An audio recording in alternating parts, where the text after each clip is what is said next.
Hello student, welcome to online physics classes of Symbiosia School. Today we are starting chapter 12th part 1 atoms. The topics we cover in this video: first, Rutherford's alpha scattering experiment, second, distance of closest approach, and third, impact parameter. Rutherford's alpha scattering experiment. Rutherford ने 1911 में अपने assistant Geiger और Marsden के साथ एक experiment perform किया और उस एक्सपेरिमेंट में उन्होंने एक रेडियो एक्टिव एलिमेंट पोलोनियम से अल्फ़ा पार्टिकल्स को निकालकर उन हाई वेलोसिटी वाले अल्फ़ा पार्टिकल का बम्बार्टमेंट कराया थिन गोल्ड फॉइल पर, और जिससे कि उन्होंने कुछ ऑब्जर्वेशंस निकाले. According to these observation, most of the alpha particle goes straight through the gold foil. ज़्यादा से अल्फ़ा पार्टिकल क्या थे जो स्ट्रेट चले गए थे. It means they do not suffer any collision with gold atoms. इसका मतलब कि उनका किसी भी तरीके से कोई भी कोलिजन नहीं हुआ है गोल्ड एटम के साथ. ज़्यादातर क्या चले गए हैं, स्ट्रेट चले गए हैं. अबाउट 0.14% मीन्स 0.14% अल्फ़ा पार्टिकल्स जो हैं वो स्कैटर्ड हुए हैं मोर देन 1 डिग्री से, and about 1 alpha particle in every 8000 alpha particles deflect by more than 90 degree.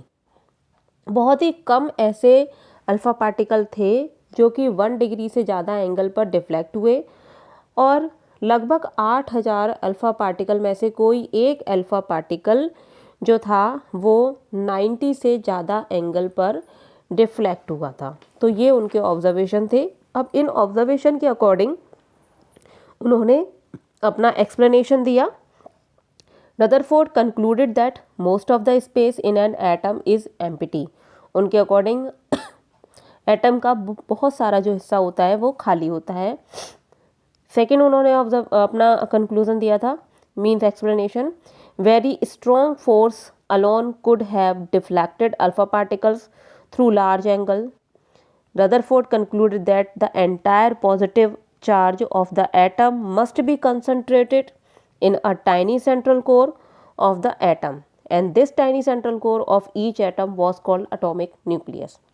Rutherford के अकॉर्डिंग बहुत जो स्ट्रॉन्ग अल्फ़ा पार्टिकल मीन्स बहुत स्ट्रॉन्ग फोर्सेस से अल्फ़ा पार्टिकल डिफ्लेक्ट होगा, और ये स्ट्रॉन्ग फोर्स न्यूक्लियस और अल्फ़ा पार्टिकल के बीच में है, क्योंकि अल्फ़ा पार्टिकल के पास किस तरीके का चार्ज है, अल्फ़ा पार्टिकल के पास चार्ज है पॉजिटिव चार्ज, और न्यूक्लियस के पास भी पॉजिटिव चार्ज है. अगर वो उसको डिफ्लेक्ट कर रहा है यानी कि वो उसको रिपेल कर रहा है, तो इसका मतलब क्या है कि न्यूक्लियस के पास भी पॉजिटिव चार्ज है, और ये पॉजिटिव चार्ज उस एटम के सेंटर में कंसंट्रेटेड है, क्योंकि एटम का ज़्यादा से ज़्यादा हिस्सा क्या है, खाली है, और वहाँ पर किसी भी तरीके का कोई भी रिपल्सिव फोर्स नहीं है. तो एटम का ज़्यादातर हिस्सा खाली है, और बीच में सारा की सारा पॉजिटिव चार्ज है वो कंसंट्रेटेड है, और इस बीच वाले पार्ट यानी कि इस सेंट्रल कोर को ही क्या कहा गया, एटॉमिक न्यूक्लियस कहा गया, क्योंकि यही अल्फ़ा पार्टिकल को क्या कर रहा है, रिपेल कर रहा है, एक स्ट्रॉन्ग फोर्स से उसको रिपेल करता है.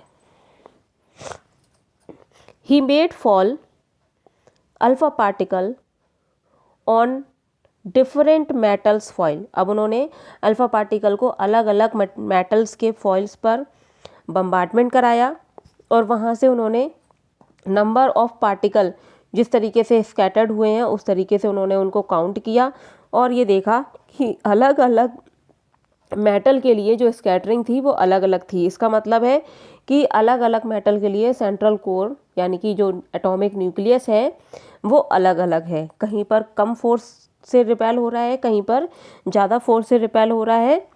तो ये जो रिपल्सिव फोर्स है वो अलग अलग है. दैट मीन्स कि सेंट्रल कोर जो है वो सेंट्रल कोर या फिर एटॉमिक जो न्यूक्लियस है वो अलग अलग मेटल्स के लिए अलग अलग है. सो इस बेसिस पर जो रदरफोर्ड थे उन्होंने एक ग्राफ बनाया और उस ग्राफ में उन्होंने स्कैटरिंग एंगल और नंबर ऑफ पार्टिकल्स को दिखाया। तो इस ग्राफ में कुछ इस तरीके का कर्व हमें देखने को मिलता है, इस तरीके का।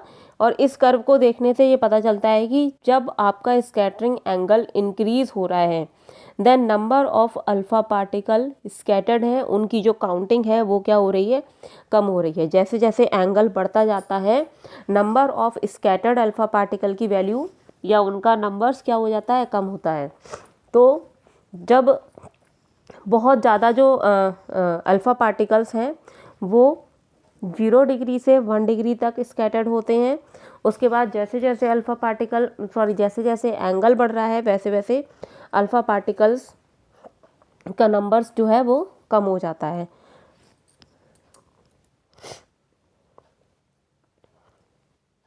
डिस्टेंस ऑफ क्लोजेस्ट अप्रोच, और डिस्टेंस ऑफ क्लोजेस्ट अप्रोच से ही न्यूक्लियर साइज का पता चला। तो डिस्टेंस ऑफ क्लोजेस्ट अप्रोच क्या होता है, सपोज करिए कि ये कोई एटम है और यहाँ पर ये न्यूक्लियस है। अब यहाँ पर एक हाई एक्सेलरेटेड अल्फ़ा पार्टिकल आया और अल्फ़ा पार्टिकल आकर इस पॉइंट से रिपेल हो गया। क्यों? क्योंकि ये न्यूक्लियस क्या है, पॉजिटिव चार्ज है, तो ये इसको रिपेल करेगा। तो ये यहाँ से रिपेल हो गया। तो इस कंडीशन में जो इसका मैक्सिमम रीचिंग पॉइंट था, इस पॉइंट से लेकर इस न्यूक्लियस के सेंटर तक का जो डिस्टेंस है वो क्या है, डिस्टेंस ऑफ क्लोजेस्ट अप्रोच। जब हम अल्फ़ा पार्टिकल को यहाँ से बम्बार्टमेंट करा रहे हैं, यानी कि हमने यहाँ से जब अल्फ़ा पार्टिकल को इस सोर्स से बाहर निकाला तो उस समय अल्फ़ा पार्टिकल के पास क्या थी, kinetic energy 1/2 mu², where m is the mass of the alpha particle and u is the initial velocity of the alpha particle. अब जैसे जैसे अल्फ़ा पार्टिकल आगे बढ़ेगा वैसे वैसे इसकी काइनेटिक एनर्जी क्या होगी, डिक्रीज़ हो जाएगी।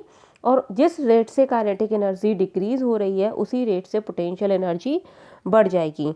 तो जब आपका अल्फ़ा पार्टिकल इस पॉइंट पर पहुंचेगा तो इस पॉइंट पर पहुंचने के बाद उसकी काइनेटिक एनर्जी इस पॉइंट पर क्या हो जाएगी, 0 हो जाएगी। उस वक्त सारी की सारी काइनेटिक एनर्जी किस में कन्वर्ट हो जाएगी, पोटेंशियल एनर्जी में कन्वर्ट हो जाएगी। सो इस बेसिस पर हम इस डेफिनेशन को इस तरीके से बोल सकते हैं, at a certain distance from the nucleus kinetic energy of alpha particle reduce to 0। So this distance is known as distance of closest approach, or at this distance the entire kinetic energy of alpha particle is converted into electric potential energy। यानी कि इस point पर या इस distance पर जो alpha particle की पूरी जो काइनेटिक एनर्जी है वो किस में कन्वर्ट हो जाती है, पोटेंशियल एनर्जी में कन्वर्ट हो जाती है। तो इसको हम कहते हैं डिस्टेंस ऑफ क्लोजेस्ट अप्रोच। जैसे कि यहाँ पर डायग्राम में दिखाया गया है, डायग्राम में R0 यानी कि न्यूक्लियस से लेकर उसके मैक्सिमम रीचिंग अल्फा पार्टिकल के मैक्सिमम रीचिंग पॉइंट जहाँ तक वो मैक्सिमम पहुँच सकता है उस पॉइंट तक का डिस्टेंस R0, ये क्या है, डिस्टेंस ऑफ क्लोजेस्ट अप्रोच है। यानी कि उससे वो कितना क्लोज तक उसके पास पहुँच सकता है। When the distance between alpha particle and the nucleus is equal to the distance of closest approach, the alpha particles comes to rest at this point or distance. The kinetic energy of alpha particle is completely converted into electric potential energy of the system। so यहाँ पर फॉर्मूले के according kinetic energy किस में convert हो गई है, potential energy में कन्वर्ट हो गई है। So kinetic energy equals to potential energy. So यहाँ से हमने R0 की वैल्यू निकाल ली। सो R0 इक्वल्स टू आ जाएगा 1/4πε0 2ze² अपॉन ½ mu², या फिर काइनेटिक एनर्जी, इसको हम लिख सकते हैं काइनेटिक एनर्जी। तो इस फॉर्मूले को हम इस तरीके से भी लिख सकते हैं, R0 equals to 1/4πε0 2ze² upon kinetic energy of alpha particle. Next impact parameter. Impact parameter होता है जब अल्फा पार्टिकल किसी एंगल से न्यूक्लियस के आगे से डिफ्लेक्ट हो जाता है, यानी कि अपने पाथ से मुड़ जाता है, तो न्यूक्लियस से उसके डिफ्लेक्शन का परपेंडिकुलर डिस्टेंस वो होता है आपका इम्पैक्ट पैरामीटर। यानी कि यहाँ पर ये जो डिस्टेंस आपको दिख रही है ये वाली, इसके हॉरिजॉन्टल लाइन से इस अल्फा पार्टिकल के मूविंग का बीच का जो डिस्टेंस है ये बी, इसको हम कहेंगे impact parameter. So impact parameter is the perpendicular distance between the direction of given alpha particle and the center of the nucleus. So this perpendicular distance is called impact parameter.